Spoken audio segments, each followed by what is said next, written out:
Today is October the 15th, 2015, and we're watching the Northeast Pacific water vapor loop.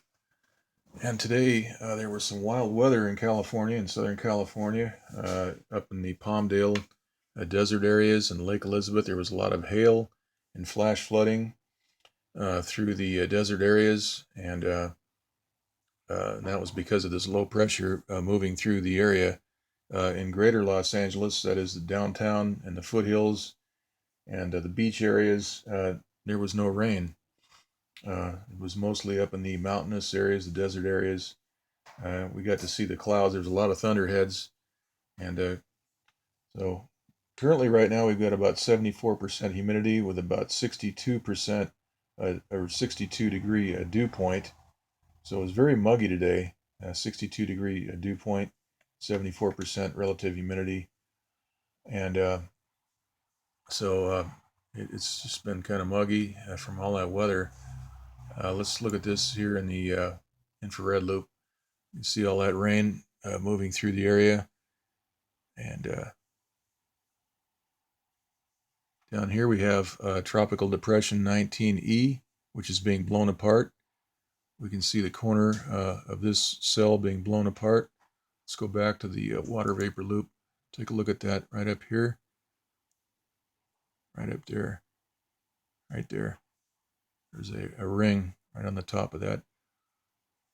So they're hitting that core. We can see the color change as well from a deep magenta red color to aqua. And we can see the blast pattern all the way around that from the pressure. The heat generates pressure waves, and that causes the blast pattern right here all the way around. And earlier today there was quite a ring here that from a large blast around probably about 4 or 5 o'clock this afternoon.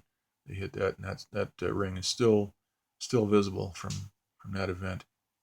Up here we have two low pressures here that have formed a large spinning low pressure system here. We got a storm up here and a gale identified down here. There is a hot air buffer zone right here that has been built in by a transmitter or a phased array radar, and that's going to that is preventing this flow from running right into that core and feeding it.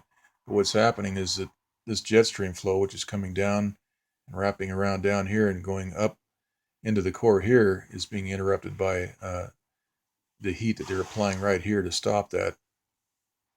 This is a powerful system, and they're trying to stop the flow here from wrapping into that core. So they've got heat right here, and that's what's happening. So, and this is moving towards the west coast and Canada.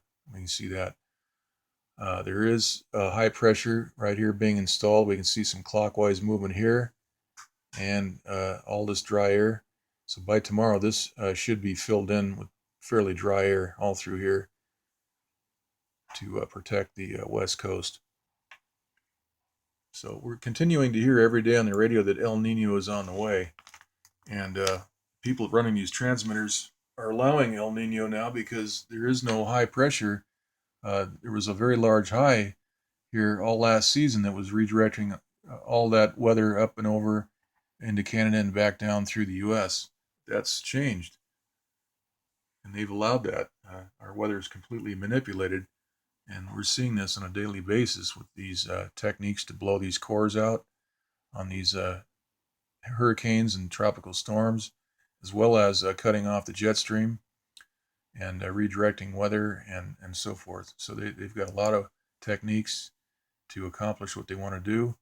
Here's one good example right here. This hot air buffer zone right here, where you can see the flow is mushrooming right into that and going down here and trying to wrap around and back up. All right, let's take a look at the hurricane map for a second. This is 19E down here, moving west at 13 miles per hour with 30 mile per hour winds. So we'll keep an eye on that, and that may turn into a tropical storm or a hurricane here pretty soon.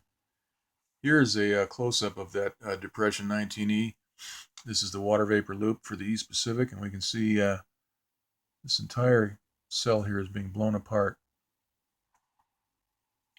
And we can see the ring, blast ring right there.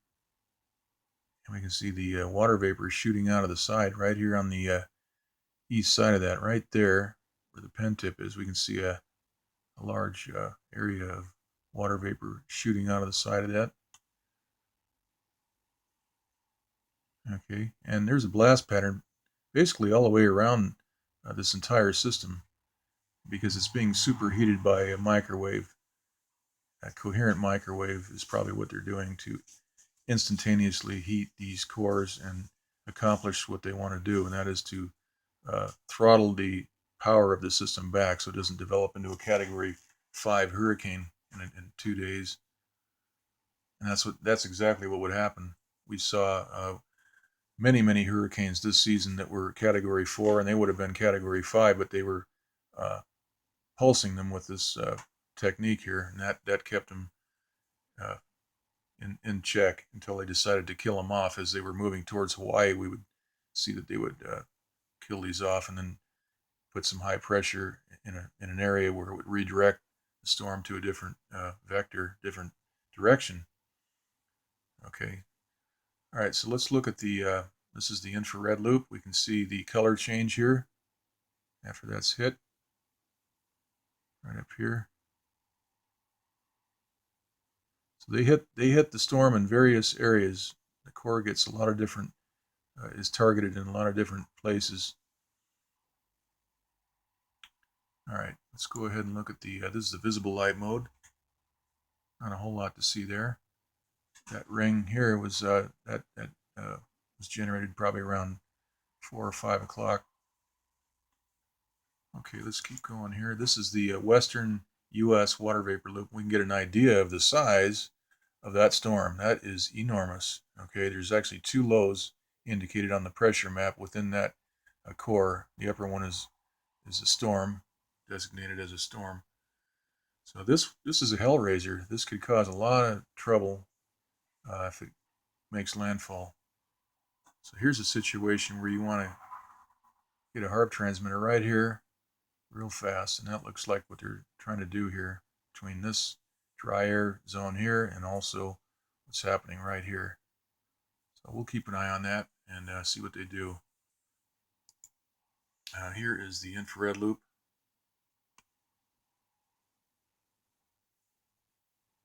And we can see the remnants of that low moving north through California. That brought quite a bit of flooding to the desert areas. And also we can see there's quite a bit of rain in this front here. So we'll keep an eye on that and see what they do. Now here is the southwest. LA is right around where the pen tip is. So most of the weather is off in the deserts to the east and to the north.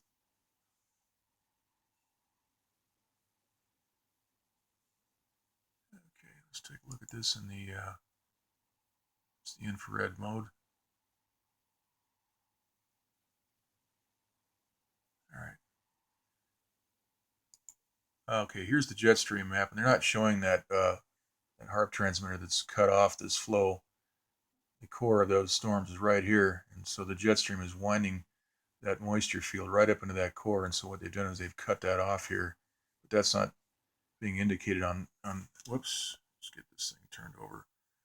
Jet stream is moving across out of the Bering Sea and down and wrapping up, and the core of the storm is right here. There's 2 lows right here, and that's where that core is spinning. And what's happening is that they've got a HAARP transmitter right about here that's cutting off that flow to this core. But they're not indicating that here on the map. Okay, now let's go look at the geostationary map. This is the SSEC geostationary map, and we can see here that in this high resolution satellite view, there's a lot of chemtrails here being laid out all through here. Right here we can see some of them, and also up over here, right, all through that front. This is that large spinning low pressure system up here. There's 2 lows, and this has all been chemtrailed through here. These guys are working overtime right all through there. All right, let's take a look. This is the surface pressure map, and they indicate the 2 lows right here and here. This is a storm up in this area.